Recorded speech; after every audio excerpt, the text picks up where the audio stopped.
Welcome back to Cybersea of Galilee DSMME on this beautiful Lenten day.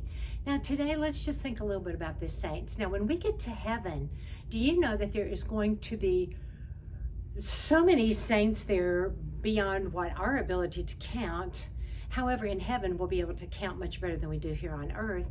But it will be the entire ecclesia, we say, or the entire church. It will be the mystical body of Christ coming home all together as one body, loving Christ. And so we talked a little while ago about Christ being the spouse of the church, or the bridegroom of the church. And so that means the church is the bride. And so in that beautiful symbol of marriage, we have the fullness of what we can visibly see of the human love. And in religious life, we certainly have that by our vowed chastity and the fact that Christ is the rest of our heart. Right behind me, I have another Dominican, though he's not wearing a Dominican habit. He never received a Dominican habit, but he is a Dominican, and he was a Dominican, what we call third order lay, or Dominican laity.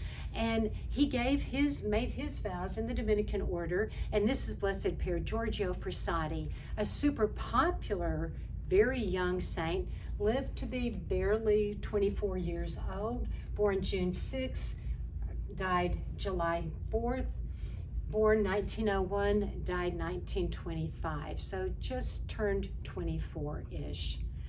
And he died out of the charity of his heart because he came from a very wealthy family in Italy. And we could go on and on Pier Giorgio Frassati. Look him up. He is a beautiful, beautiful saint. Give his life to the young people. He died basically as a little bit beyond teenage years, and he's become one of the World Youth Day saints that St. John Paul the Great raised up and really made so popular right around 1990. Before that, people hadn't really heard of him that much. Pier Giorgio Frassati.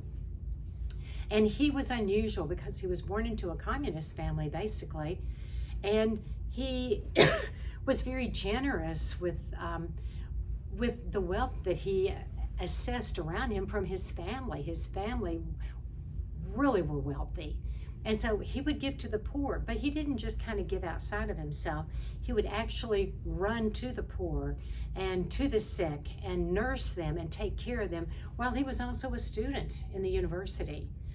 And so his whole life, no telling what it would have been, and one sometimes kind of wonders if it hadn't been snuffed out actually by a very serious virus that he got at the age of 24, just turned 24. And so as we think about this today, we realize that the cross marks everyone's life. The question is, how do I carry it? God bless.